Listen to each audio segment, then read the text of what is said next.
Hola, buenas madrugadas. Ya estamos aquí con todo nuestro cargamento de temas. 2 horas tenemos por delante en esta primera cita del programa para llevaros de viaje hacia esos mundos que aquí, en el Espacio en Blanco, en Radio Nacional de España, nos gustan. Serán 2 temas, 2 maneras para pasar y disfrutar de la madrugada de este verano español y de la radio de noche, de madrugada, que es cuando se escucha, cuando se conecta. Gracias a todos por sintonizar con nosotros. Y ya sin perder más tiempo, ahí vamos. Enrique de Vicente nos lleva de viaje a conocer esos asesinos y sobre todo a quien está detrás de ellos.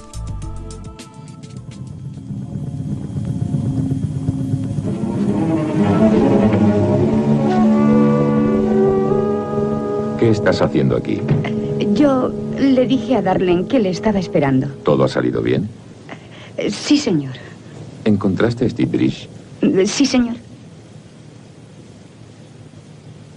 ¿Le mataste? Lo intenté, pero surgió un problema. Seguro que sí. Has cometido un error al contestarme. Me lo ha preguntado y yo... Lo sé. Pero no estás programada para recordar un asesinato. A menos que yo quiera. Deja de pretender que estás hipnotizada. Y piensa que estás... Ahí estaba esa primera introducción y quizá, Enrique, antes de entrar más profundamente en el tema, aclarar algo que la gente, bueno, incluso yo me incluyo, desconocíamos. Parece ser que la hipnosis nos habían contado que servía, bueno, para inducir una serie de cosas en el individuo, pero nunca algo que fuera en contra de su voluntad, algo que fuera en contra de sus convicciones, etcétera. Parece ser que se demuestra con todos esos estudios que tú has hecho que un individuo bien hipnotizado, bien inducido, se puede hacer con él lo que uno quiera, incluso llegar a matar. Pues sí, no hay ninguna duda, aunque algunos hipnólogos, muchos hipnólogos defiendan lo contrario. Hombre, obviamente están protegiendo el buen nombre de su profesión, pero mediante la hipnosis hay diferentes maneras. Ahora, la forma más práctica, y es una forma muy antigua, es la combinación de drogas e hipnosis. Es decir, voy a poner un ejemplo muy simple, y desde luego esto no son especulaciones. He publicado un artículo en Año Cero, en el cual, hace ya tiempo, en el cual daba todo detalle acerca de los experimentos, las opiniones de expertos en hipnosis que, curiosamente, trabajaron para los servicios de inteligencia como asesores, que aproximadamente desde finales de los años 30 y fundamentalmente desde el año 41, empezaron a hacer experimentos con militares, algunos de ellos están descritos con todo detalle, de qué trampas y qué triquiñuelas se podían utilizar para convertir a personas hipnotizadas en asesinos, pese a que eso estuviera en contra de su ética. Es decir, la cuestión es muy simple. Se dice que mediante hipnosis no se puede obligar a nadie a hacer algo que esté en contra de sus principios éticos. Por ejemplo, no podría obligarse a una señorita hipnotizada no se la podría obligar a hacer el amor, es decir, violarla, si es que eso no está conforme a sus principios éticos. Lo que pasa es que se pueden manejar una serie de mecanismos. Vamos a suponer que esa persona en condiciones normales nunca haría eso, pero que puede tener una serie de represiones, que realmente está deseando liberarse de ellas. Se puede manipular eso. El caso de por ejemplo, dejarse robar o robar a otra persona. Se han hecho experimentos concretos dentro del ejército en los cuales se han hecho toda una serie de trucos y triquiñuelas. Por ejemplo, voy a poner un ejemplo muy simple. Se convence a una persona mediante hipnosis que otra le ha robado un dinero, por lo tanto esa persona tiene absoluto derecho a coger ese dinero y guardárselo. Se puede, mediante una serie de manipulaciones, convencer a una persona hipnotizada de que otra persona va a matarla a ella, va a matar a alguien de su familia o va a atentar contra un principio básico para él como la patria, y que la única manera de defenderse a él, a sí mismo, a su familia o a la nación es matando a esa persona. Pero los servicios de inteligencia no se han detenido ahí. Cuando han trabajado en el tema de la hipnosis, han ido mucho más allá. Por un lado, han utilizado la combinación de drogas e hipnosis. Un ejemplo muy simple. Digo muy simple porque todos los documentos que yo he ido resumiendo, porque hay infinidad de documentos al respecto, son mucho más complejos los procedimientos, las investigaciones que se hicieron, pero un procedimiento muy simple. Se se suministra una droga a una persona siguiendo muchas vías. Por ejemplo, echándoselo en la bebida, cuando está, por ejemplo, con una prostituta, cosa que se ha hecho, en la operación Midnight Climax, es decir, operación Orgasmo de Medianoche, que es uno de los muchos experimentos organizados por los servicios de inteligencia norteamericanos en los años 50. Una prostituta llevaba a un cliente, le echaba droga en la bebida, y a partir de ahí se podía empezar a manipular a esa persona. Sin más, a una persona por ejemplo, durante un examen médico, cosa que se dio durante mucho tiempo, con gente que hacía el servicio militar, con gente, por ejemplo, que cumplía misiones en la cual manejaba información altamente secreta en la guerra del Vietnam, por ejemplo. Esa persona sufría un examen médico aparentemente rutinario, o por el contrario tenían que sufrir una pequeña operación, y se les inyectaban cierto tipo de drogas muy diversas. Se han utilizado desde el LSD a otra serie de drogas, y a través del estado que le producían esas drogas, normalmente eran drogas mucho más potentes, como el suero de la verdad. A partir de esas drogas se lograba un estado perfecto para empezar a darle sugestiones hipnóticas. Se iba creando un condicionamiento, hipnotizándole en ese estado, se facilitaba volverle a hipnotizar otra vez, mezclando drogas, se iba debilitando la libertad, la voluntad del individuo, y poco a poco se le iban introduciendo, por ejemplo, introduciendo en su psiquismo alucinaciones a través de drogas como el LSD.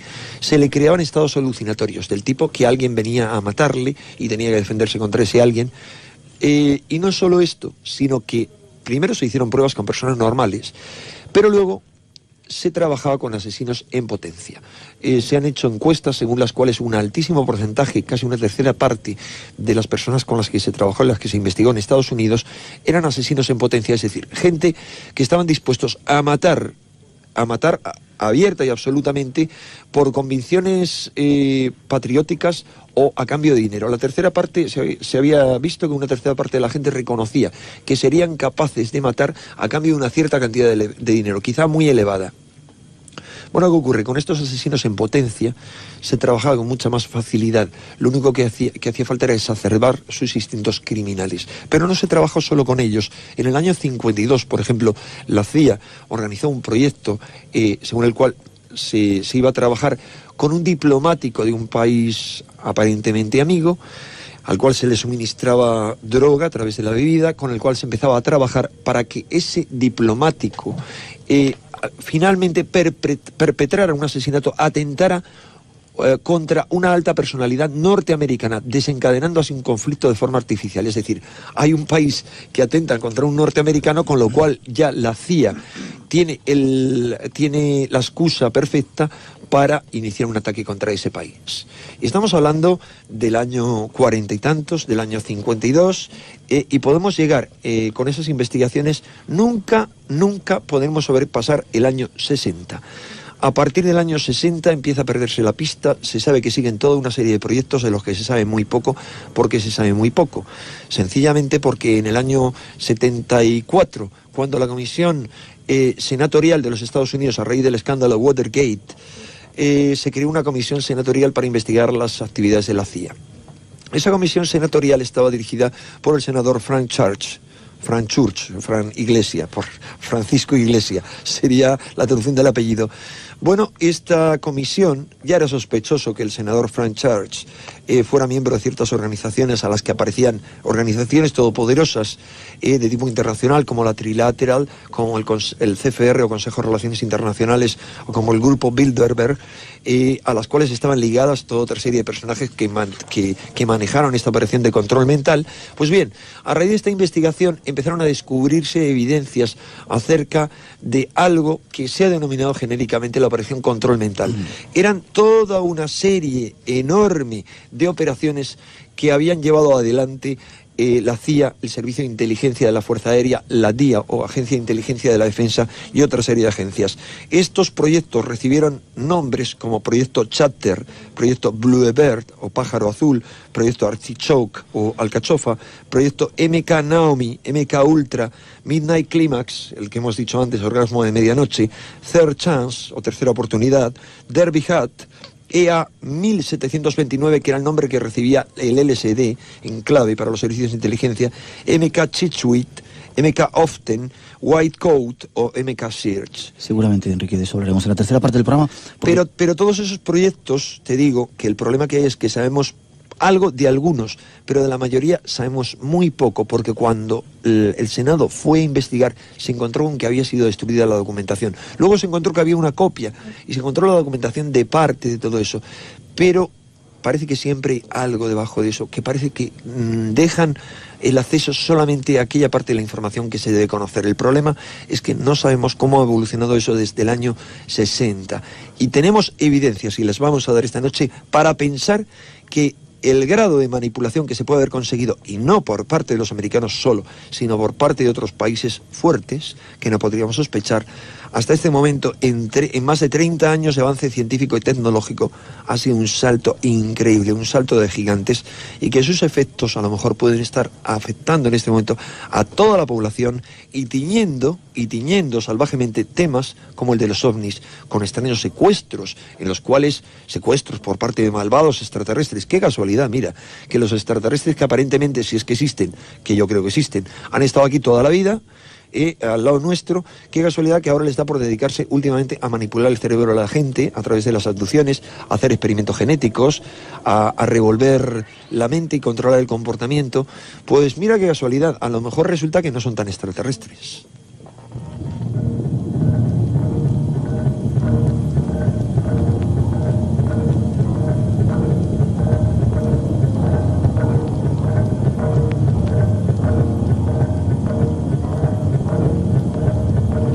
Toda esta serie de planes ha llegado, o hacen pensar que a lo mejor el asesino de Kennedy, de Martin Luther King y del otro Kennedy pudieran estar hipnoprogramados. Tú hablas en varios de tus artículos de un tal Luis Ángel Castillo y Oswald y otra serie de personajes, Sirhan, que fue ese otro asesino, que probablemente, bueno, hubiera detrás toda una preparación por parte de algunas agencias de inteligencia para cometer el magnicidio. Muy bien, no sé si quieres que resumamos brevemente la historia de Luis Castillo para entender por qué hilos ha llegado al ovillo de todo esto. Muy breve si quieres, porque después tenemos que hablar también de otra posibilidad, incluso llevarnos al suicidio, y esa otra posibilidad que tú comentabas ahora, bueno, que estemos absolutamente controlados. Comentando muy brevemente la historia de este Luis Castillo, este hombre, que es un nombre ficticio de un individuo cuyo nombre auténtico no se ha llegado a saber, en 1967 fue acusado por la policía filipina de participar en la preparación de un atentado comunista contra el presidente Ferdinand Marcos, el presidente que fue derrocado, como todos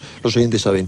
Los interrogatorios que se llevaron a cabo con este hombre por parte de la policía filipina indicaban que había sido entrenado como espía por los norteamericanos. Fueron interrogatorios largos y complejos, y que después de haber sido entrenado como espía, vivió una serie de extrañas aventuras bajo diferentes personalidades que culminaron con su presunta implicación en el atentado contra John Kennedy. Él bajo hipnosis, y también conscientemente, pero bajo hipnosis se logró ampliar, contaba toda una historia de cómo él había estado en Dallas en aquella ocasión, se le había dado un arma, se le había dicho que tenía que disparar contra una persona que él ignoraba quién era, cuando le dieran tal señal y cómo iba esa persona, y coincidía con lo de Kennedy, y luego él ya la verdad ignoraba si había disparado, si no había disparado. Lo único que sabe es que salía huyendo de allí con un montón de gente que iban subiendo como locos a una camioneta, que iban entrando en marcha en diferentes paradas, y se sabe que esto fue así. Es decir, una cosa es que no sabemos si este Luis Castillo participó en eso o no, pero se sabe que el día del atentado contra Kennedy, efectivamente, al menos había una furgoneta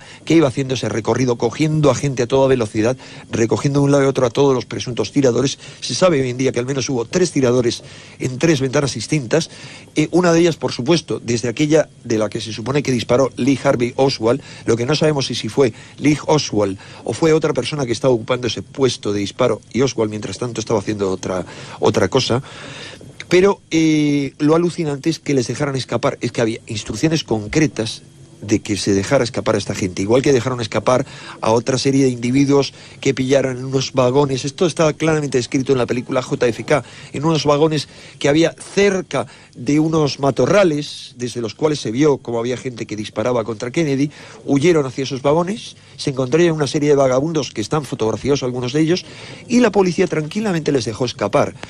Eso, sumado al hecho de que Lee Harvey Oswald, que fue capturado por la policía en contra de lo que manda la ley, Todas las declaraciones que él hizo, todos los interrogatorios a los que se le sometieron no fueron registrados en banda magnetofónica. Ninguno fue registrado.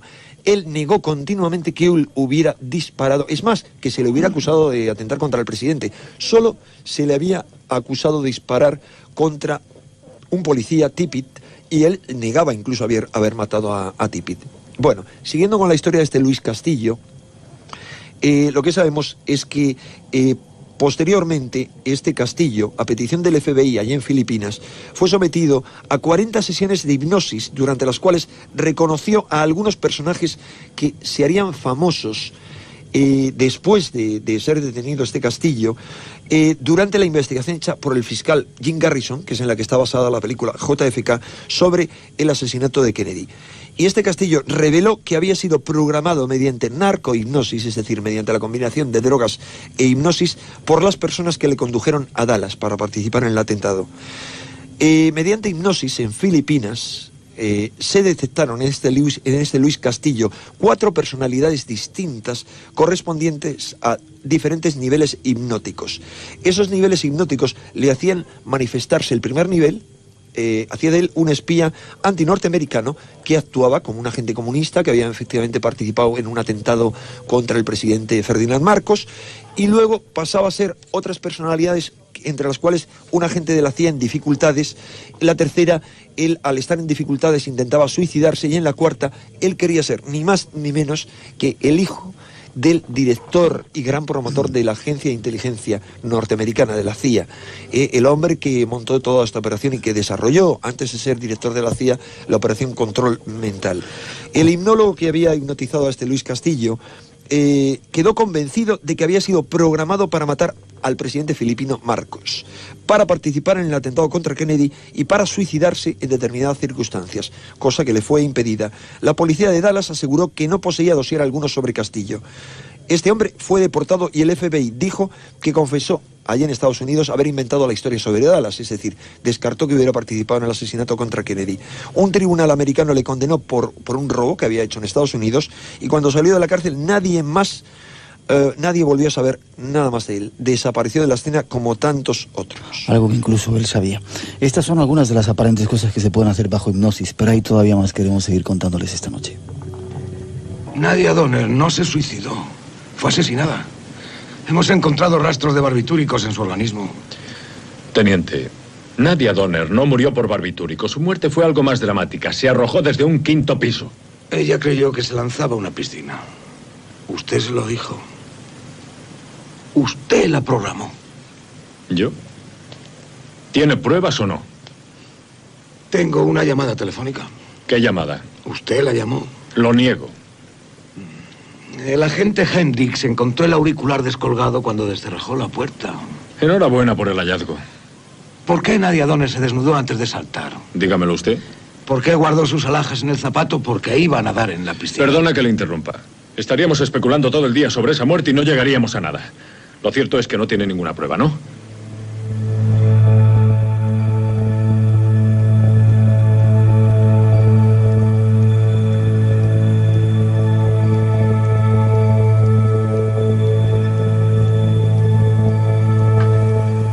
Esta es otra modalidad. Utilizar las drogas, la hipnosis, para matar a alguien simulando que es un suicidio.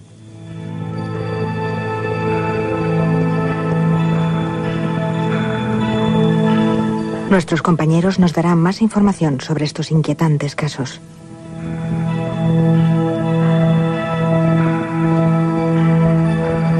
Verdaderamente inquietantes, aunque la introducción era una película de un conocido detective, pero marcaba muy bien lo que pueden llegar a hacer, ¿verdad, Enrique? Quizá el caso de Candy Jones, una persona famosa. ¿Qué ocurría con ella? Bueno, es una historia que he contado con un cierto detalle.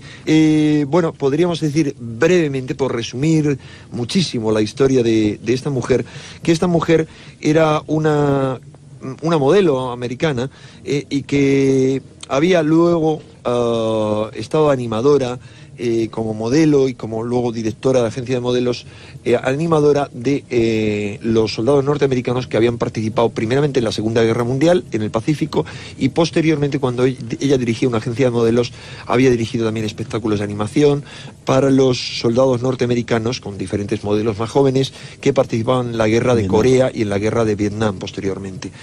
Bueno, la cuestión es que esta mujer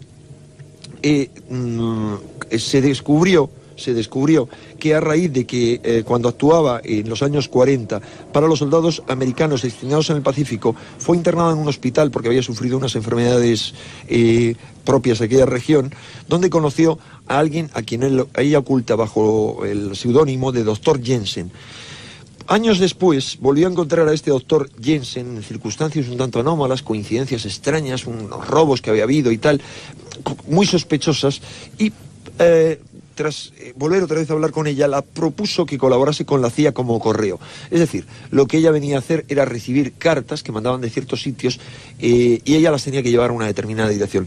Así la fueron liando y ella participó en una serie de operaciones como correo durante la guerra de Corea y del Vietnam, y no se descubrió el pastel que había detrás de todo esto hasta que en 1972 se casó con un conocido presentador de la radio norteamericana, Long John Neville, que era pues algo así como, vamos a decir, una mezcla de un Miguel Blanco y un Andrés Avedasturi, que bueno, tocaba un poco todos los temas, pero en parte los temas paranormales también por la noche, y que pues sabía algo de todos esos temas y sabía algo de hipnosis, sabía cómo hipnotizar.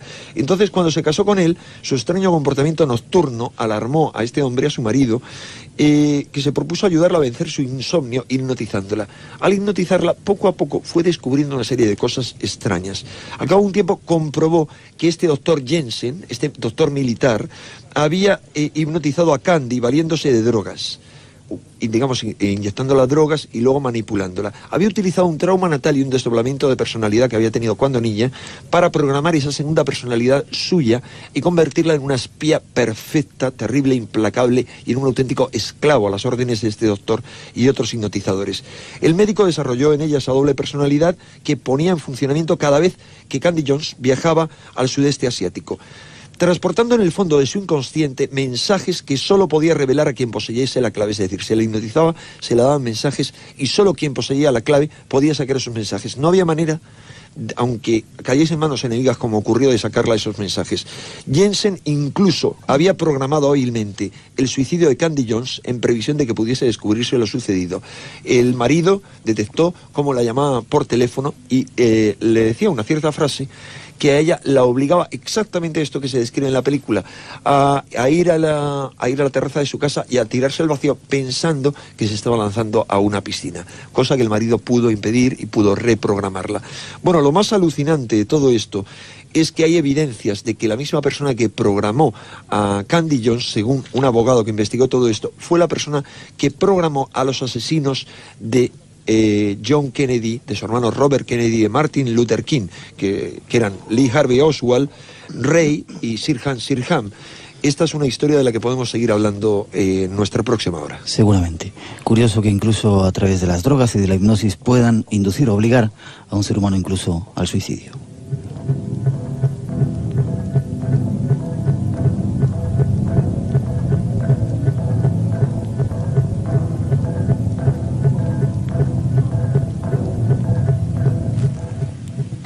El radio de acción de la CIA se extiende fuera de los Estados Unidos. En 1984, un grupo de canadienses demandó al gobierno norteamericano por las experiencias realizadas con los enfermos psiquiátricos del Hospital Allen Memorial Institute de Montreal. El abogado Joseph Rau, un líder de los derechos civiles en su país, amigo personal de los asesinados Robert Kennedy y Martin Luther King, ha sido el encargado de presentar la demanda al gobierno. En ella se habla del proyecto número 68 del programa MK Ultra. De 8 días, saltó por la ventana de un 10º piso. La CIA ocultó las causas del suicidio, pero 23 años después, la familia fue indemnizada con cerca de $1 millón. Eso que mientras las dos anteriores introducciones eran de ficción, esta era una información real que de alguna forma delataba o denunciaba algunas experiencias que ha realizado la CIA, tanto en Estados Unidos como en Canadá. Pruebas, Enrique, como escuchábamos, ese proyecto 68 del proyecto MK Ultra, pruebas se habían hecho en cárceles, en hospitales con enfermos psiquiátricos para ver cómo se podía controlar su voluntad, e incluso con personas normales poniendo LSD en algunas bebidas que luego les inducían a la muerte, e incluso alguien comenta, Enrique, que han llegado a poner en algunos lugares para estudiar el comportamiento de la población en el agua, en los depósitos de agua de las ciudades, también algunas drogas, como el LSD y otras. Pues sí, todos estos experimentos, comenzando por el experimento al que se hace referencia en Montreal, en el Centro de Rehabilitación para Drogadictos del Instituto Médico Nacional en Lexington, en Kentucky, y en otros muchos sitios, han sido suficientemente documentadas en los 3 artículos que sobre el tema he escrito para la revista Año Cero. Es más, ahí hemos dado fotografías del doctor Cameron, que era el que dirigía este centro de Montreal, y de algunas de sus víctimas. Y bueno, la realidad es absolutamente apabullante. Te hacía referencia anteriormente que a raíz de la comisión de encuesta del Senado norteamericano dirigida por el senador Frank Church, a raíz del escándalo Watergate, se habían encontrado las pistas acerca de este proyecto. Se había dicho que habían desaparecido. Y bueno, la gente se queda un poco en blanco. Hizo falta el acoso de un equipo de periodistas salvajes que actuaron realmente a fondo, con verdadero afán de investigar, pertenecientes a la redacción del New York Times, para que finalmente llegasen a tener acceso a cerca de 7.000 documentos relacionados con este asunto, gracias a la Ley de Libertad de Información que se acababa de promulgar recientemente y que permitía el acceso a documentos secretos que habían sido ya desclasificados. El impacto de tales documentos en la opinión pública norteamericana fue brutal, y el director por aquel entonces, el año 75, de la CIA, el almirante Stanfield Turner, se vio obligado a declarar ante el Congreso. Se supo de esta manera oficialmente que la Agencia Central de Inteligencia norteamericana había desarrollado un proyecto de experimentación sobre el control del comportamiento humano con el auxilio de drogas, de tratamientos hipnóticos, con la estimulación electrónica del cerebro, con ultrasonidos, infrasonidos, microondas, aislamiento sensorial y otros muchos procedimientos de manipulación mental. Estos procedimientos fueron administrados a muchas personas, a miles de personas, en penitenciarías, en hospitales militares y en clínicas privadas. Los campos de investigación que se utilizaron mediante estas técnicas incluían la pérdida de memoria, la creación de dependencias, la alteración de la conducta sexual, las diversas formas de sugestión, las aplicaciones al espionaje y al contraespionaje, la percepción extrasensorial y otras muchas aplicaciones. Este programa costó, según la documentación que se encontró, y insisto, esto es solo una parte de la verdad, $25 millones.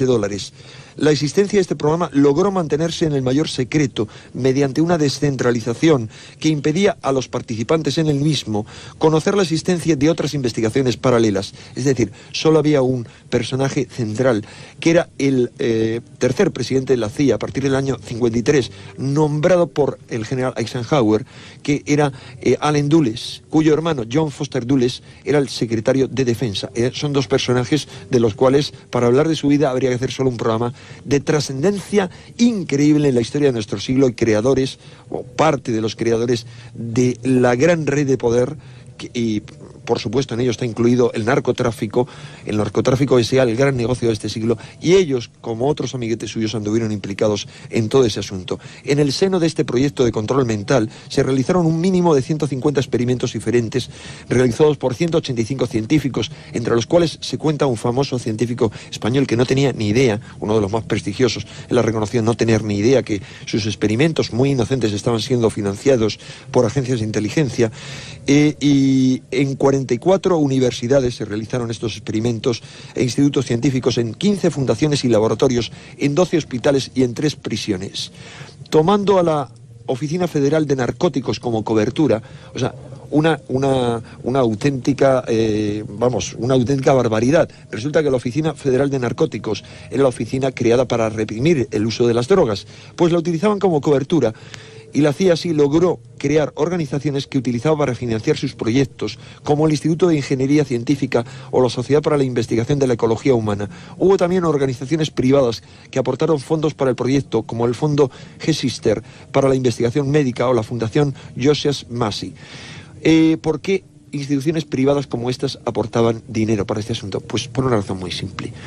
Estamos hablando de la CIA, y la CIA ya ha quedado bastante olvidada, pero si vamos al origen de la CIA, tú habías hecho al principio alusión a que la CIA salía de la OSS, la Oficina Científica de Inteligencia, que fue la predecesora de la CIA durante la Segunda Guerra Mundial. El general Jim Donovan, o llamado también el salvaje Donovan, que fue el creador de esta agencia y que empezó a investigar la utilización de drogas y otras cosas similares, había salido como parte de su gente de centros de inteligencia privados. Antes de existir la CIA o nada similar, existían organizaciones de inteligencia privadas, en concreto la organización de los Rockefeller.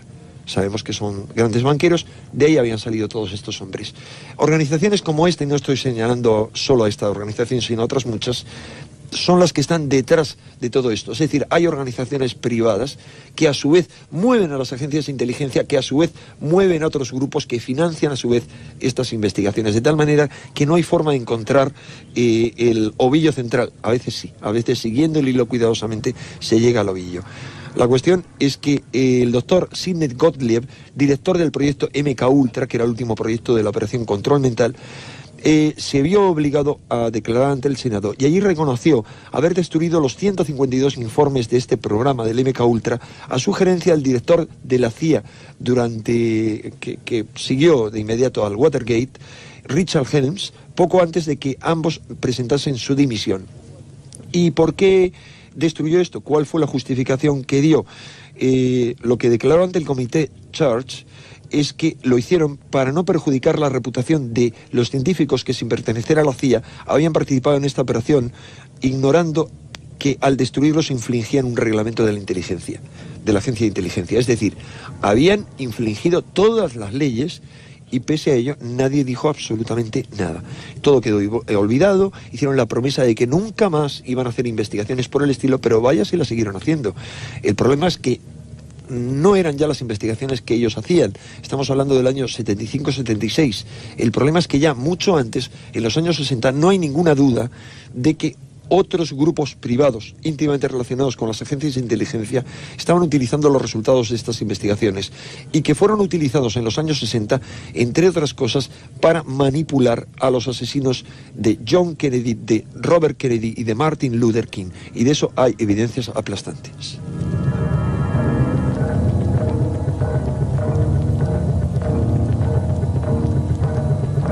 Y esas evidencias queremos tratar de verlas en el poco tiempo que nos queda de programa. 3 asesinos hipnoprogramados, ¿no, Enrique? Pues sí, al menos a juicio de muchos expertos de gran prestigio. Las evidencias según las cuales los asesinos de estos 3 personajes, célebres personajes históricos, podrían formar parte de una conspiración, que fueron muchas las reunidas por investigadores que no pensaban en hipnosis para nada, alarmaron al doctor Byrne, que era un conocido especialista, psiquiatra y especialista en hipnosis. En 1968, a raíz de los 2 últimos asesinatos, este doctor Byrne decidió consultar a los principales hipnólogos americanos si consideraban posible programar hipnóticamente a un individuo para matar a alguien. Esta pregunta que nos hacíamos al principio. La mayoría de los hipnólogos norteamericanos respondió que sí, que era posible programar a alguien hipnóticamente, y añadieron que una adecuada sugestión poshipnótica impediría a ese personaje programado para matar recordar lo sucedido. Si examinamos las extrañas circunstancias que rodearon a los 3 asesinatos de los 2 hermanos Kennedy y de Martin Luther King, comprenderemos que el doctor Byrne no estaba desencaminado, aunque probablemente la hipnosis sirvió no para programar a unos asesinos, sino más bien para crear chivos expiatorios que encubrieran a los verdaderos criminales. Esta es la historia. Cuando investigamos la historia de Lee Harvey Oswald, por ejemplo, la investigación del fiscal Garrison nos vale. Yo me he leído como 20 libros sobre el tema, la mayoría de ellos no han salido todavía en castellano, y de verdad es alarmante lo que ahí se descubre. Pero vamos a hablar del libro Tras la pista de los asesinos, que está publicado en castellano, y en el cual está basado la película JFK de Oliver Stone. Cuando empezamos a ver las evidencias que hay, está claro que Lee Harvey Oswald era un personaje muy confuso, pero que había sido reclutado como marine y que en esa etapa, como marine, recibió clases de ruso de forma extraña. No se sabía por qué un marine tenía que aprobar un examen de ruso. De repente deja el servicio militar y rápidamente emigra a la Unión Soviética. Consigue muy rápido emigrar a la Unión Soviética en un momento de Guerra Fría que nadie entiende cómo le dieron el permiso. Allí se casa con la hija de con la sobrina de un militar ruso, Marina Oswald. Y desarrolla una serie de actividades aparentemente promarxistas, tanto ahí como, sobre todo luego, vuelve a Estados Unidos sin problemas, es decir, un individuo casado con la sobrina de un alto militar soviético que es un promarxista decidido, no le crea ningún problema para entrar a Estados Unidos. En Estados Unidos desarrolla actividades procastristas. De forma muy extraña, esas actividades procastistas y él mismo, según se descubre en la película y en la investigación, están directamente ligadas a los servicios de inteligencia y este personaje finalmente es el implicado en el asesinato de Oswald. Bueno, hay infinitas evidencias que demuestran que todo estaba perfectamente programado, que era un individuo cuya historia había sido trazada previamente por alguna inteligencia superior, para que apareciesen como culpables o bien los soviéticos o bien los castristas. La cuestión es que al ser asesinado por el gángster Jack Ruby, el Oswald, el asesino de Kennedy, no tuvo oportunidad de defenderse en un juicio. Inconcebiblemente, como te he dicho antes, sus declaraciones a la policía no habían sido grabadas, como era preceptivo por la ley. El hecho de que la mayoría de las evidencias claves del supuesto asesinato de Kennedy, desaparecieran o fueran trucadas, y otras muchas circunstancias confusas que rodearon al atentado, elevan a acusación la sospecha de que todo estaba planificado para presentar a Oswald como un psicópata que había actuado de forma aislada. Cuando investigamos la vida de Jack Ruby, que atentó contra él, y descubrimos que Jack Ruby conocía previamente a Oswald, que Jack Ruby, que era un individuo, era un gángster, y actuaba movido por toda otra serie de gente, que Jack Ruby se había puesto en contacto con un individuo, tenía mucha relación con un individuo que aparece en la película como un homosexual, con una pinta muy extravagante, y que era un reputado experto en hipnosis. Cuando la policía llegó tras una denuncia que puso el fiscal Garrison con evidencias aplastantes y que había estado ligado a la conspiración en Nueva Orleans, cuando llegaron a su apartamento encontraron un montón de libros de hipnosis. Bien, la cuestión es que cuando quisieron interrogarle, como había sido publicado esto antes por la prensa, se encontraron con que este individuo, David Ferry, al que muchos expertos suponen que había hipnotizado a Oswald, y hay evidencias de ello, hay muchos testigos que dijeron cómo sabían que le había hipnotizado, incluso en público, y te voy a decir dónde le hipnotizó por primera vez: en el Club Carrusel, que era un club privado que pertenecía a Jack Ruby, al que luego iba a matar a Oswald. Es decir, todos estaban pringados hasta el final, desde mucho antes del atentado. Bien, cuando la policía fue a interrogarle, de repente encontraron que había muerto. Decían que había muerto por accidente, dieron toda una serie de lucubraciones. Finalmente ocurre que después de decir que le había dado un infarto de miocardio, descubrieron que no, que había tenido una caída y se había partido la columna vertebral. Bueno, los expertos que consideraron las evidencias de la autopsia dijeron que no había ninguna duda que había podido ser asesinado mediante un golpe de karate en ese sitio.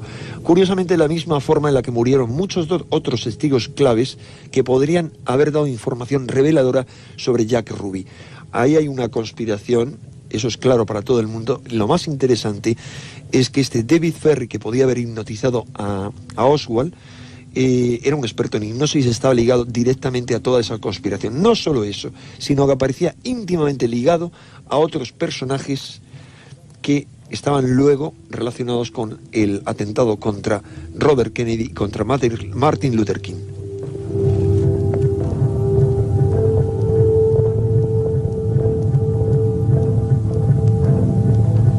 Hoy hemos querido tocar este tema porque, bueno, hay evidencias de que los tres asesinos de esas tres personas... hemos mencionado las evidencias de John Kennedy, que son mínimas, pero de Robert Kennedy y de Martin Luther King no hay ninguna duda de que fueron hipnotizados sus presuntos asesinos. Es más, el presunto asesino del Martin Luther King, Ray, su defensor, su defensor le vendió de forma descarada, fue el primer juicio que perdió, y actualmente quien le defiende es uno de los principales hombres que movió la campaña de los Kennedy. Es decir, es un hombre del equipo de los Kennedy que está convencido de que a través de esa investigación van a llevar... Perdón, no, me he equivocado. Sí, es correcto, es el que asesinó a Martin Luther King, y están convencidos de que de esa manera van a lograr descubrir... Ellos ya saben quién mató y por qué mataron a los hermanos Kennedy, pero todo forma parte de un mismo plan, de un mismo complot, de un golpe de Estado encubierto en Estados Unidos. A fin de cuentas, los hermanos Kennedy trataron de dar un golpe de Estado contra la criptografía. Había un gobierno oculto, todo debía regirse por unas determinadas normas, y ellos quisieron romper la baraja y crear una dinastía, un verdadero imperio, y derrocar a toda esta criptografía. A fin de cuentas era una guerra, una lucha salvaje entre grupos, y un grupo logró derrotar al otro. Una guerra y una lucha que a lo mejor tiene sus tentáculos en nuestros días, y a lo mejor no solamente han controlado a sus asesinos... En nuestros días y en el pasado. Pero voy más allá todavía, Enrique. De esto tendremos que hablar muchas veces más. Tendremos que hablar muchas veces, porque cuando uno sabe cuál es la función metahistórica que cumplió John Kennedy, qué arquetipo cubrió y cuáles eran algunas de sus convicciones profundas, cuáles se suponen que eran, pues uno empieza a perder el sentido común y empieza a perder muchas cosas. Esto es una vieja lucha de arquetipos, de encarnación de arquetipos en diferentes épocas, y son arquetipos que han sido encarnados en el pasado y que vuelven a ser encarnados en nuestra época, como actualmente se encarnan nuevos arquetipos que están en continua lucha, que es una lucha muy vieja que viene desde el origen de la humanidad. Y hablaremos de ella en el programa. La última pregunta, Enrique: ¿hasta qué punto podemos saber si estamos controlando a otros también por esas fuerzas? ¿Hasta qué punto nos pueden controlar? ¿Hasta qué punto? ¿Tú crees que eres un individuo libre? A veces me lo llevo a creer. ¿Tú qué piensas de ti mismo? ¿Te consideras como una oveja encerrada en un corral? A veces me lo llevo a creer. Bueno, el problema que hay es que la mayoría no tenemos conciencia de que somos ovejas encerradas en el corral, porque nos han programado, no desde la infancia, sino genéticamente desde muy antiguo, para que seamos ovejas tranquilas, pacíficas, que asumimos nuestro papel y que estamos convencidas de que, bueno, hay una oveja que hace de rey, hay otra que hace de mendigo, hay otra que hace de policía, otra de militar y otra de objetor de conciencia. El asunto es que no tomamos conciencia de que somos ovejas hipnotizadas dentro de ese corral.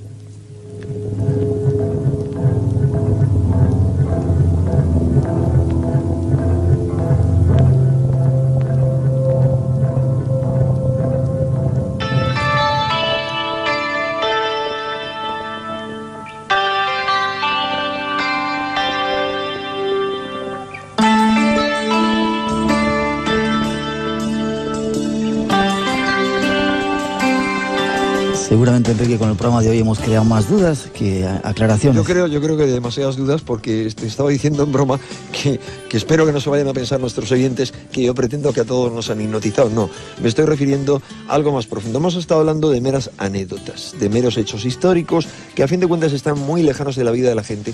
El problema es nuestra convicción de que todo es de determinada manera en el mundo. Aun creamos en lo que creamos, tengamos las convicciones que creamos, nos creemos demasiado ciertas cosas, que todas las estructuras, aún las estructuras más elevadamente espirituales, que pueden hablar de un significado, del karma, de un sentido de la existencia, etc., a lo mejor hasta esas estructuras son trampas que nos impiden tomar conciencia de nuestra verdadera naturaleza de seres espirituales libres, con derecho a la libertad, que estamos encerrados en este cuerpo, en este planeta, hipnotizados por una programación, por esta realidad que vivimos, por una programación genética y por una programación social, educacional, para estar convencidos de determinadas cosas.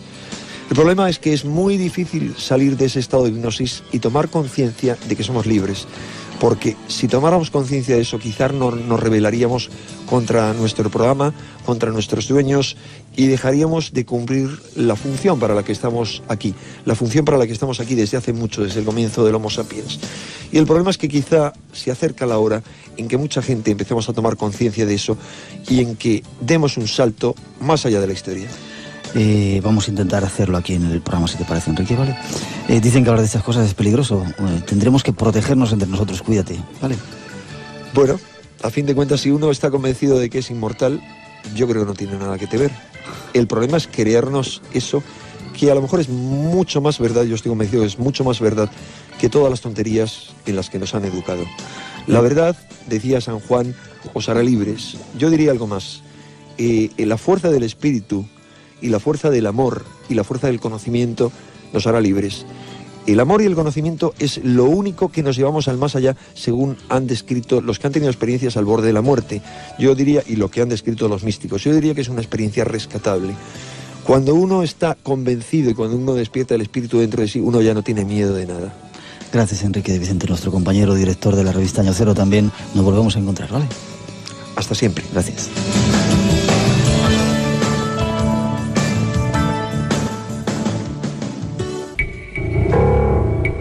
Enigmas, misterio, imaginación, espacio en blanco.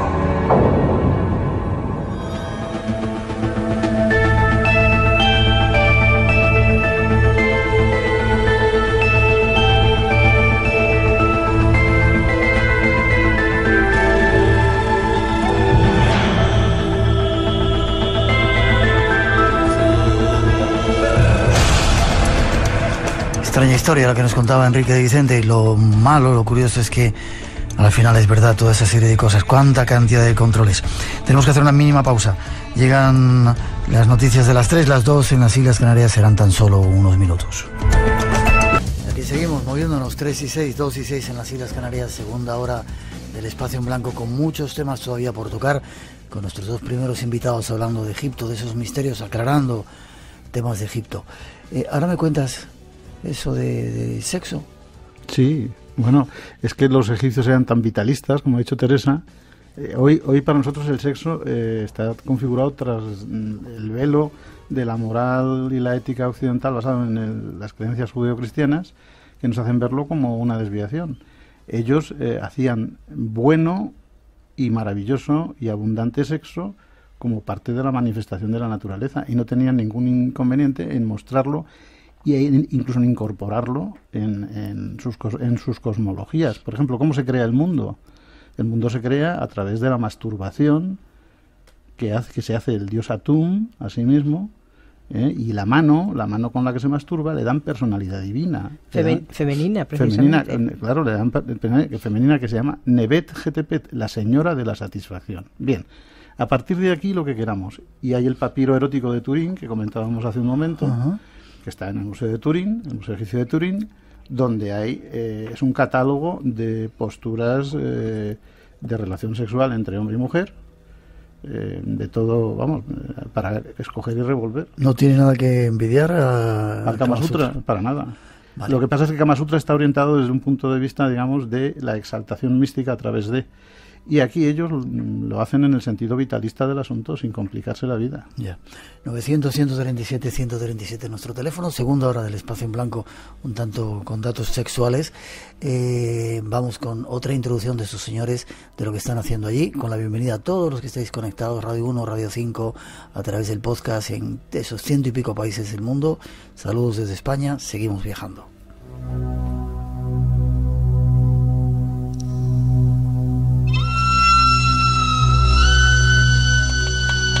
Nuestros invitados de hoy están excavando en las arenas de Egipto y sus resultados son sorprendentes. Estamos en la tumba del visir Amenhotep Uy en Asasif, al sur de Luxor, un recinto de más de 1000 metros cuadrados donde un grupo de arqueólogos españoles excava desde 2009. Estamos investigando un periodo que está en blanco en las páginas de los libros del Antiguo Egipto, porque no se ha sabido nunca. Sus descubrimientos han puesto patas arriba la paternidad de Tutankamón. El hallazgo de inscripciones en varias columnas demostraría que Amenhotep no fue su abuelo, sino su padre, y que por tanto Akenatón no fue el padre del faraón, sino su hermano. Hoy el mundo científico está esperando más conclusiones nuestras porque estamos, de alguna manera, moviendo los cimientos de la ciencia oficial establecida en esta materia, y eso siempre tiene consecuencias. Un apasionante viaje por historias sepultadas bajo la arena del desierto. Conozcamos algo más de este proyecto. Yo creo que necesitaríamos 3 programas para hablar de los descubrimientos que estáis haciendo y de cómo está cambiando la historia. Nos quedan 6 minutos, a ver si somos capaces de resumirlo, aunque cuando estuvimos allí ya hablamos de que lo que estáis descubriendo está cambiando la historia de Akenatón, de Tutankamón, y... Sí, vamos a ver, en breve, muy brevemente, porque es mucha información, ciertamente. El hecho es que en el año 2013 se descubren 4 grupos de inscripciones, unos textos que tienen los cartuchos como reyes de Amenhotep III y Amenhotep IV, que son padre e hijo, que será Akenatón luego el hijo. Entonces, esto prueba en breve, por decirlo en breve, pruebe, según nosotros creemos, que ambos reinaban juntos y, por tanto, conforme decían muchos otros egiptólogos antes que nosotros, hay que recortar la cronología entre 11 y 12 años de ese periodo que es el final de la dinastía XVIII. Tradicionalmente, como no se admitía la corregencia, que es lo que estamos hablando entre estos 2 reyes, se colocaba a Tutankamón y a otros personajes en un momento cronológico diferente, de manera que no era viable. Pero había monumentos y datos arqueológicos que decían que Amenhotep III era el padre, o podía ser el padre de Tutankamón. Las últimas pruebas de ADN que se hicieron, que es importante, no fueron concluyentes absolutamente, porque, sin entrar en datos técnicos precisos, de los 15 alelos que son necesarios para declarar la prueba de paternidad, tan solo se ha podido jugar con las momias, por el tiempo, con 8. Y eso ha disminuido las precisiones de los resultados. Aparte de otros datos. Entonces, donde hoy se dice que se ha confirmado a través de las pruebas genéticas que Tutankamón es hijo de la momia de la KV55, perdonad, que se encontró diciendo que es la de Akenatón, eso falla estrepitosamente. Bien, para no aturdir a los oyentes y para utilizar el tiempo en buena consideración, nuestro descubrimiento, que ha sido confirmado con los últimos hallazgos de las campañas, incluso la del año pasado, está demostrando que nuestra precisión cronológica es correcta. Consecuentemente, si esto es así, hay que revisar toda la situación de la historia final de la dinastía XVIII y ubicar a los personajes en su contexto cronológico. Estáis cambiando la historia con el trabajo que estáis haciendo en Egipto. De alguna manera estamos cerrando unas puertas que estaban abiertas y con unas posturas que habían estado enfrentadas, y las que partían de la corregencia han sido muchos y muy buenos egiptólogos que han compartido este criterio, que no han podido probarlo. Y nosotros hemos tenido la fortuna, la suerte o el destino de poner una pieza encima de la mesa, una fuente primaria arqueológica que ya está incorporada a las columnas porque estamos reconstruyéndolo, que será indiscutible. Es que es indiscutible. Yeah. Y diré muy brevemente, Miguel, una cosa para luego darle la palabra a Teresa para que explique los detalles de la arqueología.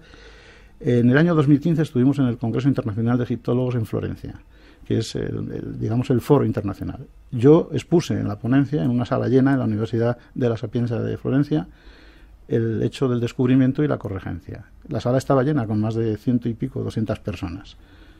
A la hora de hacer las preguntas no hubo ninguna pregunta. ¿Eso era bueno o era malo? Eso es bueno, porque quiere decir que se quedaron en shock. El argumentario nuestro y las pruebas tal y como las hemos expuesto, de momento no tienen refutación. Si la hubiera habido, qué duda cabe que hubieran levantado la mano, y es el momento de destruirnos. Ya. Así que ese hecho es un hecho objetivo. Españoles que están cambiando la historia a pie de obra allí en el desierto, en las arenas. Habéis descubierto tumbas. Yo recuerdo cuando estuvimos allí, no se podía decir, pero acabáis de sacar un sarcófago. Callaos estabais como, no puedo decir, no pudimos contar nada, pero ahí hasta está. Que nos dieron permiso para hacerlo. Seguís descubriendo muchas más sí, cosas, ¿verdad? Hemos descubierto 2 enterramientos intactos con 2 sarcófagos. Uno de ellos es cuando tú estuviste allí, y hemos descubierto ya en esos años 8 tumbas nuevas, ¿no? 8 tumbas 8 nuevas. tumbas nuevas, sí. Entonces, bueno, ya el año pasado ya hemos excavado una desde el año 2010, donde ha aparecido una gran cantidad de resto humano, muchísimas mujeres, muchos niños, y también un anillo precioso que creemos que es Cleopatra. ¿Sí? No de Cleopatra, sino que lleva... no de Cleopatra, sino que lleva la cara, el rostro de Cleopatra, ¿no? Teresa, debe ser apasionante eso. Es muy apasionante, sí. Y bueno, este año vamos a terminar ya el corredor que nos queda del Visir Amenhotep, y nos dedicamos a las 8 tumbas. Vale, ¿cuándo empezáis la campaña este año? El día 1 de octubre, si os quedan, en 15 días. 15 días para ir para allá. ¿Ayudas tenéis del Estado, de algún organismo? No, nada más. Nos nutrimos gracias al Instituto de Estudios del Antiguo Egipto y a numerosos donativos de gente aficionada que les gusta el periodo, les gusta nuestro trabajo y nos ayudan. ¿Y hay gente que va con vosotros? Yo vi que había muchos estudiantes sí, de arqueología. 38 españoles vamos. Sí. ¿Y cuánto tiempo vais a estar excavando? 3 meses. Del 1 de octubre volveremos el 21 de diciembre, justo para tomar el turrón. Españoles que están cambiando la historia y que de repente no salís en demasiados medios, ¿no? Pues no. ¿Por qué? No porque nosotros no lo intentemos. Esa es una excelente pregunta, Miguel. Pero también hay que decir que, bueno, quizás nuestro mensaje no sea muy conveniente, muy compartido, muy confirmado. Somos gente independiente y la independencia se paga. Ya. Aquí está, un ejemplo de españoles por el mundo que están descubriendo y cambiando muchas veces la historia con pruebas. Si hay alguien que quiera aportar o que quiera, empresas esas que quieran patrocinar, ahora damos una página web, ¿te parece? Muy bien, me parece, y muchísimas gracias. Toda ayuda será bienvenida.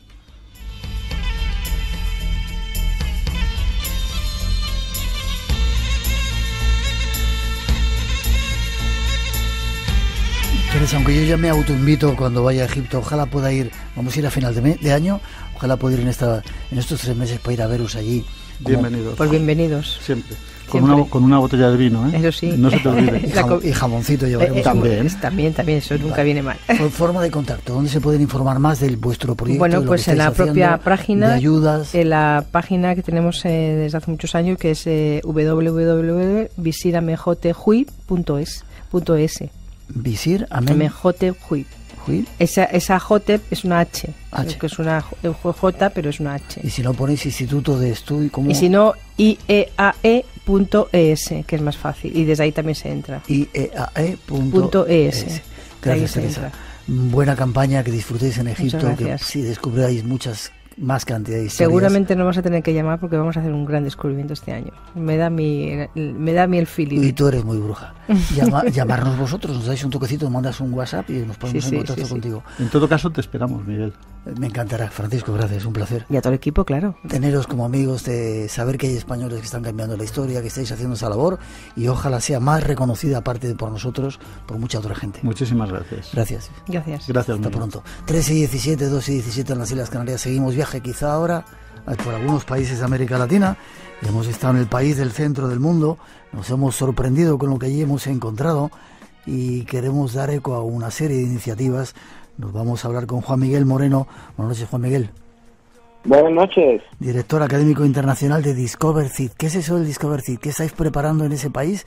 No sé si tan desconocido. Yo la verdad es que lo desconocía absolutamente y es sorprendente. Sí, Ecuador es un país sorprendente donde todavía hay mucho que aprender de allí y mucho que descubrir también. Y Discover Seed lo que trata es de ser pues el ojo del huracán de la oferta turística de Ecuador. Es decir, va a ser el evento más importante que se va a realizar durante todo el año en Ecuador, donde se va a intentar transmitir ese potencial que tiene Ecuador a su propia industria turística y con esto ayudarlos a que sean unos líderes a nivel mundial en muchos aspectos, porque Ecuador tiene mucho, pero uno de ellos que va a ser muy interesante va a ser la arqueología. De eso vamos a hablar dentro de un momentito. Una convención de turismo internacional que va a reunir a un montón de ponentes de diferentes partes del mundo, ¿verdad, Juan Miguel? Sí, es una barbaridad. Estamos en torno a los 27 ponentes que vienen tanto de Europa como de América y todos expertos en distintas materias. Es un evento que por un lado va a hablar del producto turístico, va a hablar de la innovación turística, va a hablar también de la cultura y de la gastronomía y también pues del patrimonio. Y en cada uno de estos paneles que van dirigidos al sector empresarial y las autoridades de turismo de Ecuador vienen expertos muy especializados para ayudar a este país a que avance rápido, ya que tienen un potencial tremendo. Se celebra en Guayaquil del 14 al 17 de noviembre y van ministros de turismo y, como dices, expertos, ¿verdad? Sí, sobre todo se trata de llevar a personas que tienen una experiencia ya en otros países, por eso es tan internacional el evento. Como más aprendes viendo también cómo otros lo hacen, viene el caso de Perú, viene el caso de Uruguay, viene el caso de algunos países centroamericanos como Guatemala, a nivel de ministro, como es Jorge Mario Chajón, y todo esto pues lógicamente permite que Ecuador se mire en un espejo y vea hacia qué camino deben de ir, ¿no? Hay una parte que es la que, bueno, vamos a resaltar hoy, que es la parte arqueológica. Yo en las pocos lugares que he podido visitar me he quedado sorprendido porque hay montones de pirámides y restos arqueológicos que todavía no están excavados, no se sabe lo que hay ahí, con un potencial tan increíble que no tiene nada que envidiar a México, o Guatemala o Perú, ¿verdad? Sí, esto es un factor común de toda América. Yo viajo muchísimo, Centroamérica, Latinoamérica, y uno de los elementos que más he hecho en falta es esa puesta en valor cultural, pero en valor turístico de la arqueología. De hecho, parece que desde el 1500 hacia atrás muy pocos países tienen desarrollada información.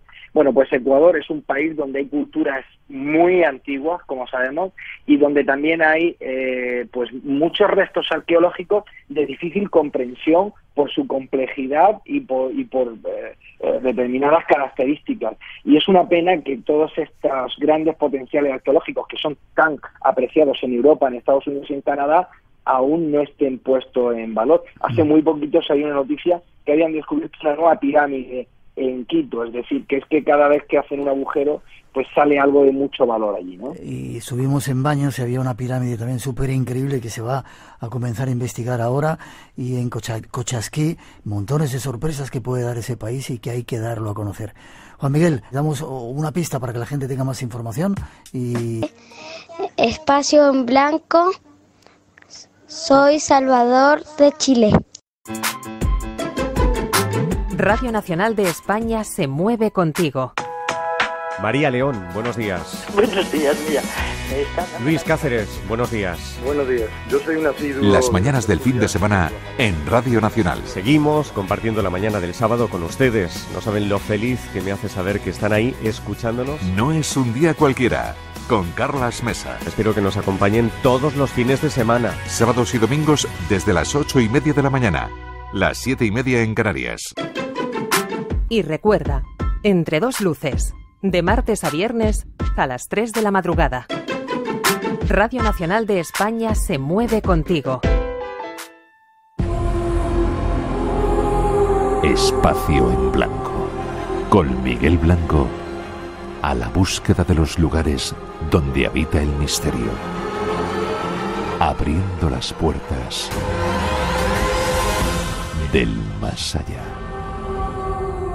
En Radio Nacional de España.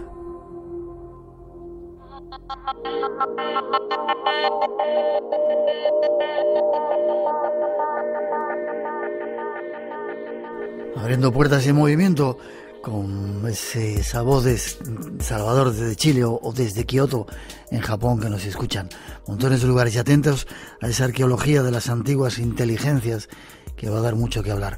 Y el viaje continúa, nos vamos a sitios más cercanos pero quizá más desconocidos con nuestro próximo invitado para contarnos una historia, ya veréis qué curiosa.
Nos vamos hasta Cataluña a saludar a nuestro siguiente invitado, Ferran Barber.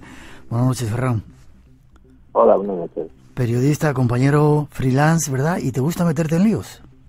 ¿Disculpa? Digo que eres periodista, freelance, compañero nuestro, y digo que te gusta meterte en líos. No, la verdad es que no. A nadie nos gusta meternos en líos, pero nuestro trabajo consiste en desentrañar madejas, así que necesariamente al final acaba uno enredado en alguna de estas madejas. Vale.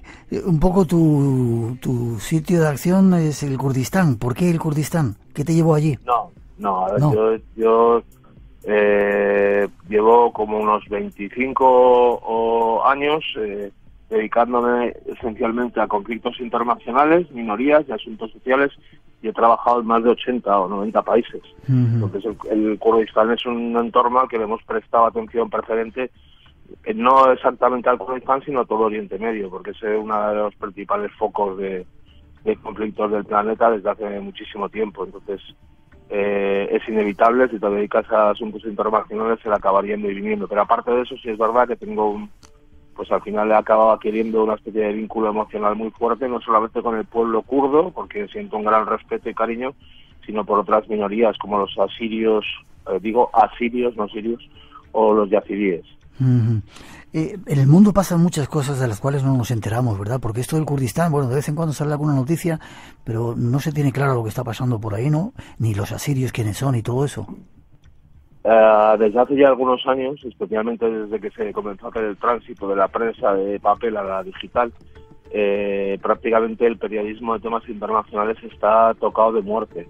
El interés, no solamente por el Kurdistán o por el Oriente Medio, sino por asuntos que vayan más allá de las propias trifulcas patrias, es cada vez más limitado y pues no podemos competir ni en clics ni en interés con temas mucho más triviales, pero que parece que tienen más capacidad para captar la atención de la gente.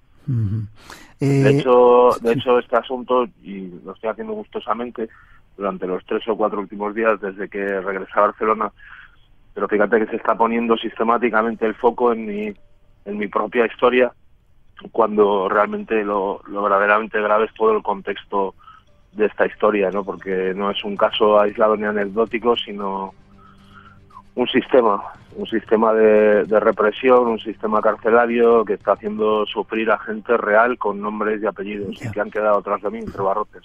Nos interesa tu historia y nos interesa también la historia que se ha quedado detrás, como tú dices, y conocer un poco más ese entorno del pueblo kurdo y del Kurdistán iraquí. Dime una cosa, ¿el hombre es un lobo para el hombre o hay gente buena por el mundo después de todas esas vueltas que te has dado? Hay una frase de Arzuaga que yo suelo traer bastante a colación, y es que solo la solidaridad es tan humana como la violencia ideológica. Entonces, desde luego la identidad y la naturaleza humana es tremendamente complejo, pero la violencia ideológica es solamente una parte de la ecuación. De hecho, mi propia experiencia tiene muchos claroscuros, y los claros están llenos de gestos de humanidad por parte de mis compañeros, y bueno, de hecho eso es lo que probablemente rescatará mi memoria al apóstol. Vamos con tu historia y tratamos de desenredar o de meternos más en esa madeja. Te contratan una productora alemana para entrevistar a milicianos germanos y españoles. ¿Hay españoles peleando en esa zona también? Sí. Yo suelo salir 2 o 3 veces al año, y en esta ocasión dije, bueno, pues voy a juntar diferentes historias. Por un lado me voy un mes a Ucrania, estoy en el Donbass, de ahí voy a Irak, y la idea, o sea, digamos la principal razón por la que yo viajaba era pues un contrato que tenía con una productora alemana que trabaja o produce un importante programa de televisión de documentales en Alemania, y la idea era pues llevarles y ayudarles a entender qué pasaba ahí y ayudarles a conectar con un grupo de milicianos alemanes y españoles que combaten en las filas de una milicia conocida como IBS, que es una milicia que se creó a raíz de la irrupción del Daesh en la zona yezidi. Yezidi es una minoría religiosa de Sinjar, en Irak. Aparece el Daesh, comienza pues eso a asesinar yezidis, a los Peshmerga, que los Peshmerga son las fuerzas armadas de los Barzani, que antes mencionaba, de esta dictadura sanguinaria, salen corriendo a proteger los pozos de petróleo de Kirkuk, y entonces el PKK, esta milicia sustentada ideológicamente en el confederalismo democrático, y para quien pues la libertad y la justicia social son cuestiones innegociables, baja de las montañas, organiza a los yezidis y crea esta milicia que se llama IBS. Es una milicia afiliada también a las YPG de Siria, y de hecho han sido los principales aliados terrestres de Estados Unidos y de Occidente en la lucha contra el Daesh. A partir de 2014 hay muchos europeos y occidentales, por diferentes motivos y de todo tipo de ideologías, que deciden enrolarse como voluntarios en cualquiera de estas milicias, y una de ellas la IBS. A día de hoy esta milicia tiene su base, como digo, en Sinjar, en uno de los lugares de más difícil acceso, precisamente porque los Peshmerga, el ejército de Irak y otros grupos paramilitares como Al-Hashabi impiden el acceso, y ahí en estos momentos están sirviendo pues bastantes españoles y un puñado de alemanes. Gente muy... Sí, perdona. No te iba a decir gente muy dura, deben de ser, ¿no? Pues ahí, como digo, por un lado hay gente de todo pelaje ideológico, desde gente con un perfil cruzado, anarquistas, pero lo que tienen casi todo en común, pues es, yo creo, vengan de donde provengan, lo que tienen en común, pues es, digamos, un fuerte impulso humanista o deseo de ayudar a sus semejantes, y a veces un background militar. Desde luego es gente muy, muy dura y muy generosa en muchos sentidos, porque están arriesgando su vida pues por razones altruistas. Vale, tú llegas allí con esa productora, ¿y qué ocurre? Bueno, como digo, esta era la principal razón por la que yo había viajado a Irán. Entonces, bueno, pues yo me adelanto a ellos, estoy en los días de Suleimania, les intento echar una mano con el aterrizaje, porque, como digo, es muy complejo alcanzar esa zona, y más tal y como iban ellos, iban con toda la parafernalia. Y bueno, pues vamos para allá. Además es muy peligroso porque, bueno, ya habéis visto lo que ha pasado en un momento en el que simplemente sospechaban que yo podía haber estado en el PKK, pero en este caso es que estuvimos con ellos. Entonces, bueno, pues era realmente un tema peliagudo porque había que atravesar muchos checkpoints a partir de Mosul. Había muchas posibilidades de haber sido cazados como moscas, pero eso no sucedió. Entonces hicimos nuestro trabajo, que yo todavía no he visto el resultado final, pero desde luego, e ignoro si son conscientes de lo que consiguieron, pero consiguieron cosas magníficas porque fuimos testigos de incluso de cacería de yihadistas y cosas a las que no había tenido acceso ningún medio de comunicación occidental. Que dicho sea de paso, y fíjate si es triste, hoy hacía esta reflexión con algunos amigos, que los alemanes, y no solo los alemanes, porque los franceses pues también recurren a españoles como Ricard García y La Nova, que recurran a nosotros para este tipo de trabajo, que vayamos a documentar cosas que, bueno, por las que probablemente los grandes medios norteamericanos de referencia matarían, y que terminemos trabajando para alemanes o para franceses, porque el desinterés en nuestro propio país es absoluto, lo cual es incomprensible, considerando que casi todos son españoles, ¿no? Por ningún lado es comprensible, pero bueno, como digo, hicimos nuestro trabajo, y a los 8 o 10 días regresamos a Erbil, a la zona bajo el control de la dictadura de los Barzani. Y bueno, pues yo ahí tenía dos opciones: o seguir viaje con ellos hacia Rojava, hacia el norte de Siria, que era una posibilidad, y a partir de ese momento que cada uno se concentrara en sus objetivos. Los de los alemanes eran dar con yihadistas españoles y encarcelados en Rojava, y los míos, pues, perdón, con yihadistas alemanes, y los míos con dar con yihadistas españoles. Pero, bueno, pues yo llevo 20 o 25 años yendo y viniendo de esa zona, soy autor de un libro sobre la minoría siria cristiana, documentales, quiero decir, que ya ha trascendido lo meramente profesional, y mi vínculo es incluso personal. Tengo muchísimos amigos y casi es mi segundo hogar. Así que cuando ellos parten hacia Rojava, como yo tenía algo menos de prisa, les dije, bueno, pues me voy a quedar unos días y voy a aprovechar para ir a visitar a unos amigos de un valle asirio. Cuando digo asirio, me refiero a esa denominación étnica de lo que otros llaman cristianos de Mesopotamia. Y bueno, pues en este valle esa misma semana se celebraba lo que se llama el Día de los Mártires Asirios, que se conmemora una masacre que hubo de cristianos en la década de los 30 del siglo pasado, y lo del genocidio armenio-asirio de Turquía, y hay un festival muy bonito que baja la gente al río. En fin, he estado en otras ocasiones y bueno, pues la verdad es que me gusta muchísimo, porque además veo a mis amigos, y era una cosa pues medio personal, medio profesional, porque al final siempre acabas aprovechando. Tenía un interés profesional añadido, y es que esta zona, y de ahí vino parte del conflicto, ha sido ocupada desde hace algunos años por el PKK. Y se halla, de facto se halla fuera del control del gobierno regional kurdo. Las relaciones y el odio que se profesan unos y otros, pese a ser kurdos, por eso decía al principio que es una postal antropológica y geopolítica compleja, bueno, se odian, es un odio cainita. Entonces, ¿qué sucede? Al estar ocupado por el PKK, a la población local no le plantea ningún problema, pues por lo que decía, porque es una milicia extremadamente educada, cordial, con unos valores a a prueba de bombas. De hecho, pues la presencia yo creo que es incluso aplaudida por la boca pequeña, pues porque su conducta es infinitamente más humana que la de los militares de la dictadura, pero lleva un problema parejo, y es que allí donde aparecen vienen detrás los turcos, trabajando en estrecha colaboración con la dictadura de los Barzani, de ahí que se les acuse de traidores.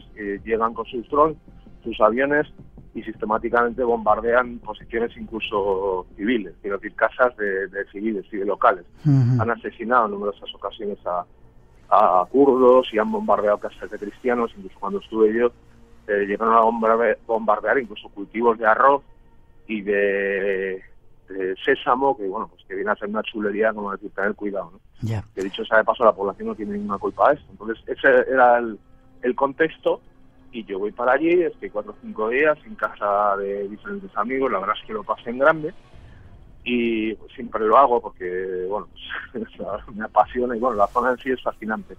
He oído decir, Ferran, que es un valle súper bonito y especial, ¿no? Sí, lo es. Y luego, cuando rascas un poco en la historia, porque fíjate que en los últimos... allí viven los descendientes de los supervivientes del genocidio armenio, asirio y de Turquía. Y curiosamente los kurdos del PKK son los descendientes de los verdugos de los asirios, lo cual no impide que se lleven bien, pues porque obviamente no fueron ellos quienes asesinaron a sus bisabuelos.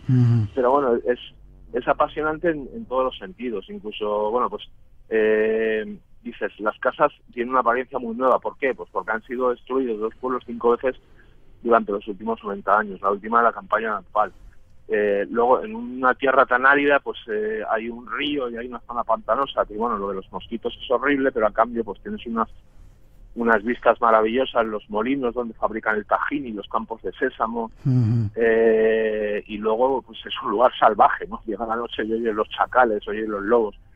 Y eso, bueno, pues yo estoy ahí 4 o 5 días con mis amigos y recibo una llamada de otros amigos de Rojava, y un poquito como premio, porque yo suelo hacer un seguimiento muy estrecho de lo que pasa en Rojava, me dicen, oye, que siempre te sueles portar muy bien con nosotros y dar bola a cuestiones menores que otros medios no prestan atención. Tenemos para ti, no recuerdo, me dijeron un yihadista, familiares de yihadistas a los que ningún medio español ha entrevistado.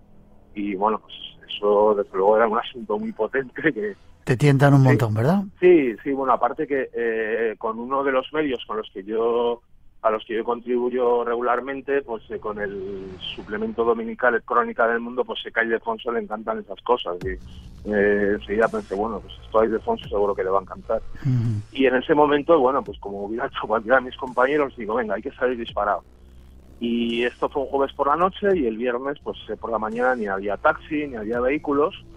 Y entonces dije, bueno, pues voy a abandonar este valle, hay como unos 20 kilómetros hasta, digamos, los límites exteriores y algo más hasta la carretera de asfalto.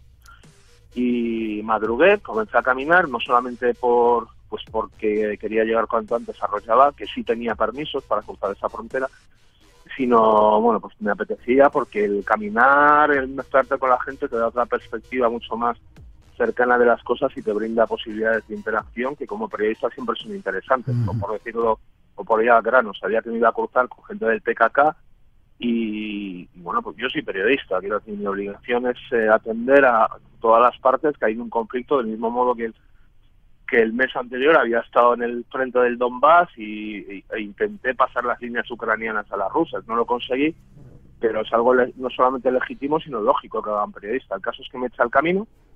Estuve caminando 4 o 5 horas, acabé derrengado, no tanto por lo que había caminado, porque bueno, pues son colinas muy suaves, sino porque me quedé sin agua y estaba pues destruido. Entonces busqué la única sombra que hacía muchos kilómetros a la redonda, mandé un mensaje por WhatsApp antes de quedarme sin crédito en la tarjeta iraquí de teléfono que tenía a todos mis amigos, que es algo que suelo hacer cada 10 o 12 días. Para que supieran dónde estás, ¿no?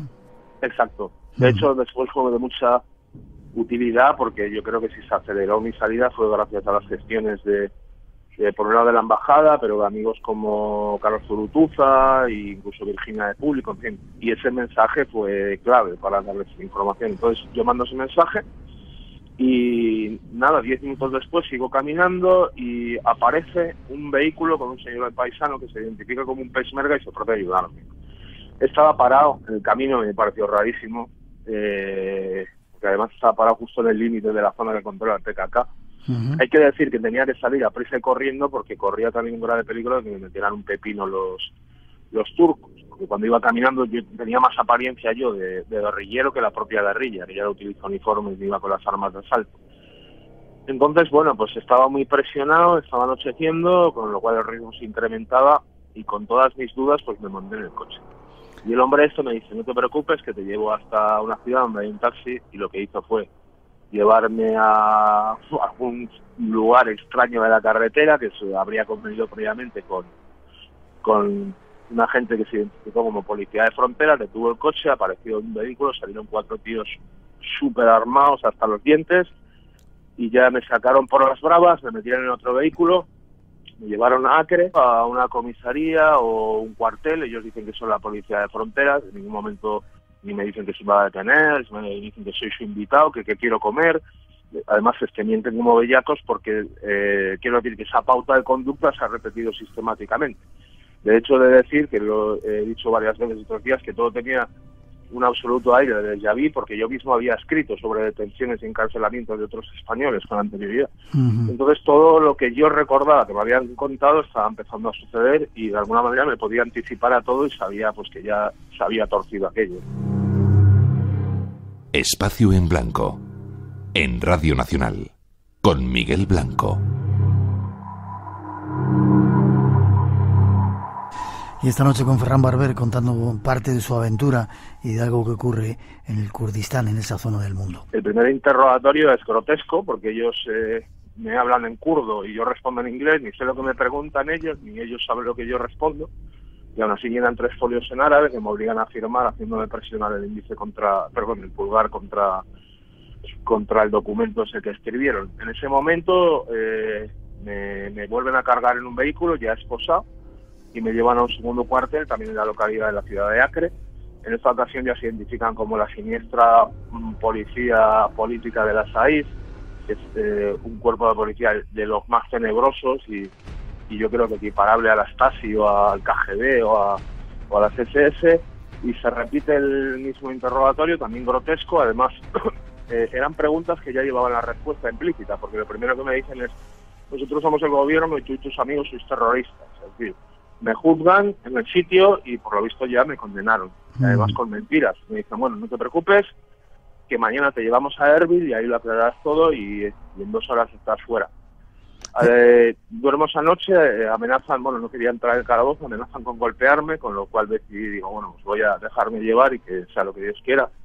Me meten con un árabe al que acusaban de ser miembro del Estado Islámico. Tenía tanto del Daesh como yo del PKK, porque bueno, pues yo diría que el 70 o el 80% de los arrestos se basan en felonías, invenciones y persecuciones políticas que después justifican de las maneras más peregrinas. El caso es que este buen hombre y yo al día siguiente nos llevan esposados a Erbil. También reconocí el edificio desde fuera, de cuando había cubierto el encarcelamiento de Marcos, el doctor Belil y 2 compañeros. Y bueno, pues con una brutalidad total, de una manera súper violenta, ya se dirigieron a mí una vez había entrado dentro, y ya por sus ademanes y por sus modales dije, bueno, pues ahora sí que estoy dentro. Y bueno, pues a partir de ese día, si no me falla la memoria, el 8 de agosto, pues soy arrojado sin contemplaciones a la celda número 4 de lo que ellos llaman el centro de detención, que después devino en cárcel y que a mi juicio es un centro de tortura en toda regla. Era un espacio de 50 metros cuadrados donde había 130 personas, llegaba a ver, Ferran. Yo he hablado, bueno, de hecho os voy a contar una cosa que es impresionante, que me sucedió ayer. Ayer iba caminando por la calle, me pegó un puestecito de gorra, y de pronto me aborda un chaval así bastante alto, 1,90, que al principio me dejó un poco así como diciendo, a ver quién será este tío, ¿no? Y me dice, oye, tú eres Ferran Barber.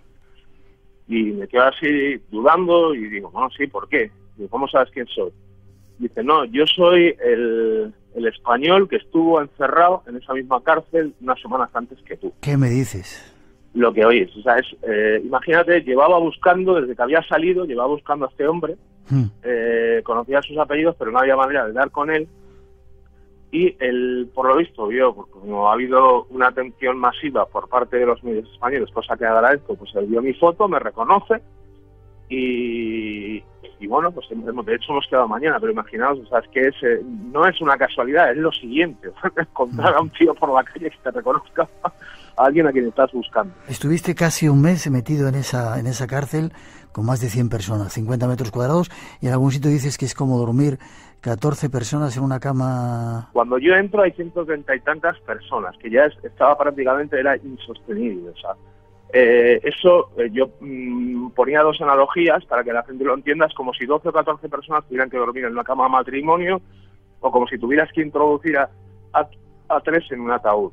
Pero es que a medida que van pasando los días, llegamos a los 160, y en vísperas de mi liberación había 158 personas, con lo cual nos amotinamos, nos negamos a comer y comenzaron a transferir gente a una segunda cárcel que se conoce como la cárcel de las Saíz. La celda donde yo estuve, o sea, cualquier cosa que podáis imaginaros, primero, sin garantías legales, se te aísla sin derecho a una llamada, sin saber de qué se te acusa, sin saber cuánto tiempo vas a permanecer. Pero hay gente que lleva así en ese limbo legal meses e incluso años, sin saber en qué consiste su condena o por qué les han encerrado. Y esa incertidumbre probablemente es una de las peores torturas que puedes...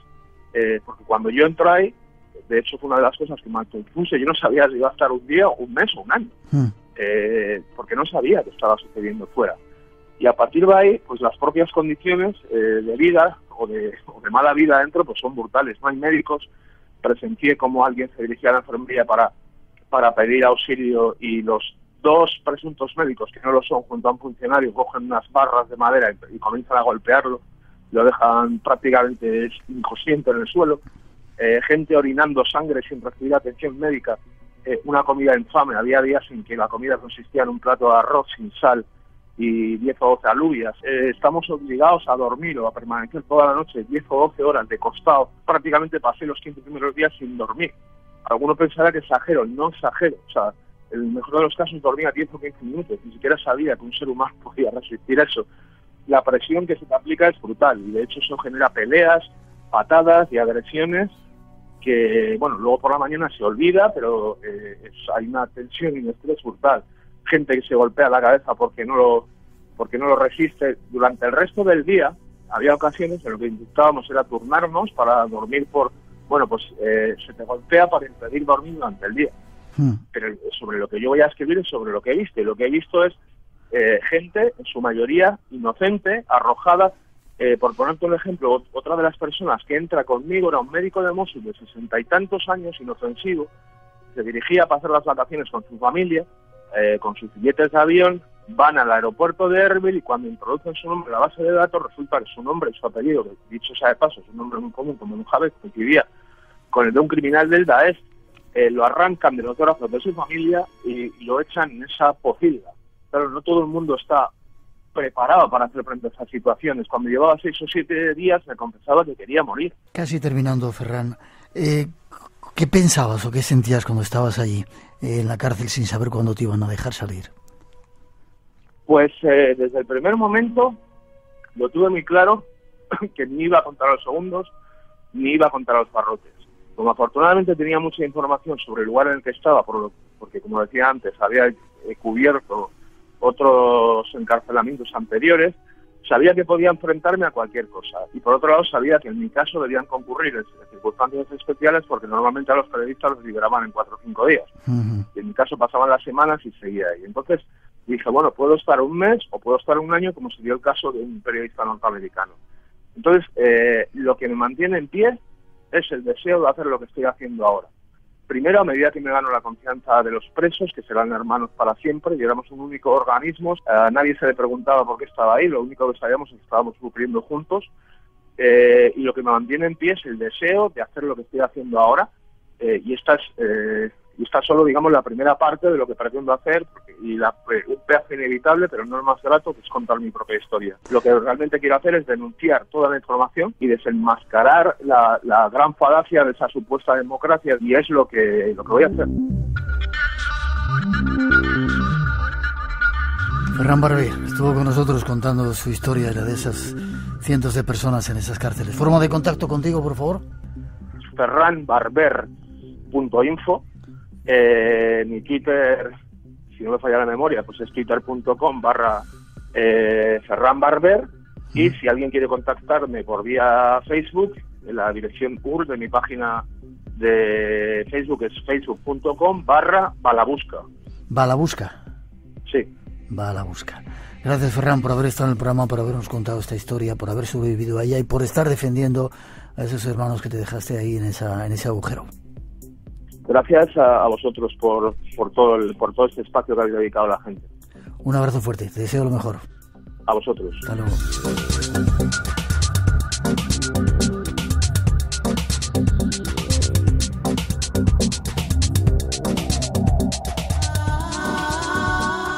Entre los límites de lo posible y lo imposible, crece el misterio.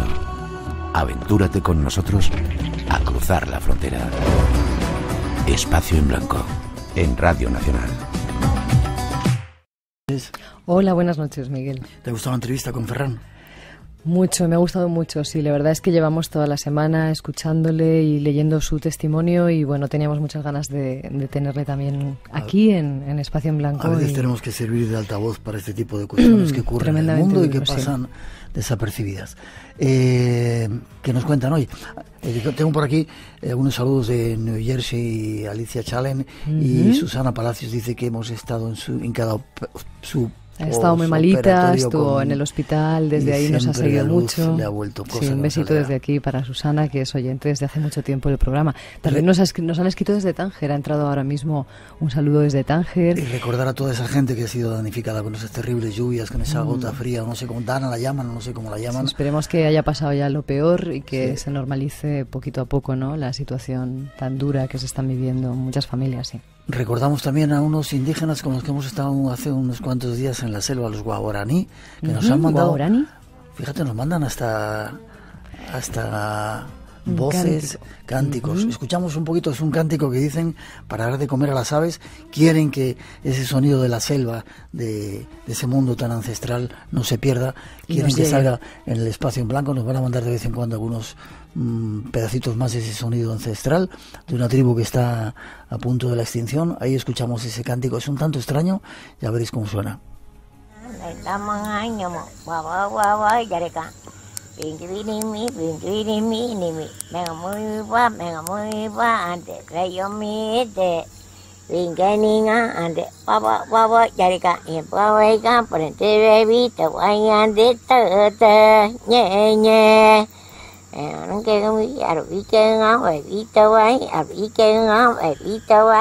voz de los guaraníes de la selva más ancestral y de esa etnia que está tratando de no sucumbir y de no perder su cultura, suena en el Espacio en Blanco. Y desde aquí sabemos que tenían un pedacito, ¿sabes qué curioso? En mitad de esa selva tenían solamente yo creo que era una palmerita donde había un pedacito de wifi, y ahí se reunían con algunos teléfonos que se les habían regalado, no voy a decir quién, para que cayeran un poco en las trampas de nuestro mundo, y de vez en cuando se reunían ahí, y alguno de ellos estará escuchándonos el Espacio en Blanco desde ese pedacito, y desde ahí nos mandan esos sonidos, aunque ellos prefieren vivir en la más profunda selva donde estuvimos pasando unos días con ellos. Una selva que cuidan mucho y que han conseguido ahí la primera sentencia, ¿verdad?, a favor, para que las empresas petroleras no se inmiscuyan en su territorio Sí, señora. Cuidar la Amazonía, que la tenemos, la verdad, muy descuidada. Dos salidas tenemos dentro de poquito. La primera... Pues la primera ya nos quedan poquitos días, va a ser a Toledo el 5 de octubre y allí estaremos haciendo un programa desde el Palacio de Benacazón con muchos de los grandes del misterio. Allí nos reencontraremos con muchos amigos como Juan José Revenga, Paloma Navarrete, Jesús Callejo, Pedro Amorós, Lorenzo Fernández Bueno. Y bueno, la verdad que deseando ir, porque Toledo es una ciudad que apetece visitar siempre. Y luego casi a final de mes nos vamos a nuestro tradicional congreso, que es el más importante que se hace en Europa, en Albacete. En Albacete será el último fin de semana de octubre. El sábado 26 estaremos haciendo un programa, como ya es habitual cada año, desde el Congreso Vida Después de la Vida. Y este año, pues la verdad es que se presenta muy emocionante. Sí. Siempre lo es, ¿no? Siempre es un congreso desde el que hacemos el programa y fluye mucho la magia y el público se entrega especialmente. Este año no www.vidadespuesdelavida.es, por si queréis hay una apuntaros. Página, sí, donde todavía podéis apuntaros. Y... Quedan muy pocas plazas ya, casi 1000 tenemos cubiertas. Un congreso de ayuda humanitaria para el Padre Ángel, para Mensajeros de la Paz. Estará allí el Padre Ángel, como todos los años. Sí, señor. Y terminamos con los ganadores. Tenemos a Juan Carlos González de Las Palmas de Gran Canaria, Amalia Martínez de Almería, Cecilia Gutiérrez nos ha escrito al Facebook, José Carlos de Fuentes de Castellón y Herminia San Agustín desde Córdoba. Tenemos un correo electrónico, espacioenblanco@rtv.es, donde podéis mandarnos vuestra dirección postal y allí os enviamos el libro. Gracias, feliz semana, nos seguimos viendo. Igualmente, un beso.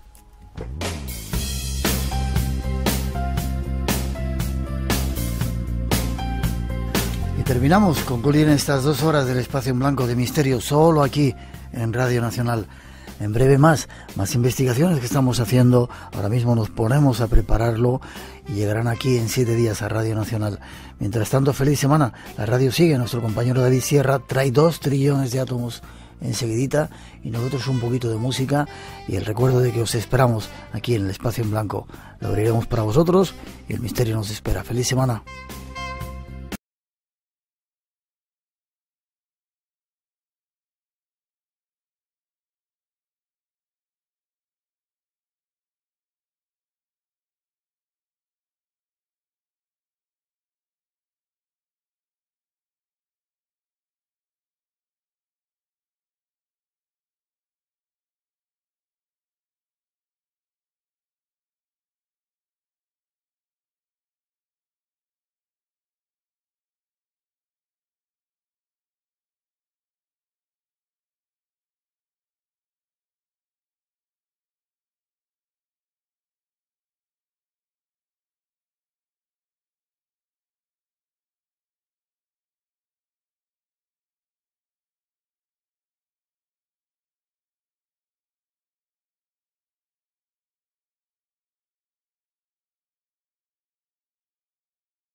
Recuerda que tienes una cita con el misterio, aquí en Radio Nacional. Será dentro de 7 días, en el Espacio en Blanco. Hasta entonces, feliz semana.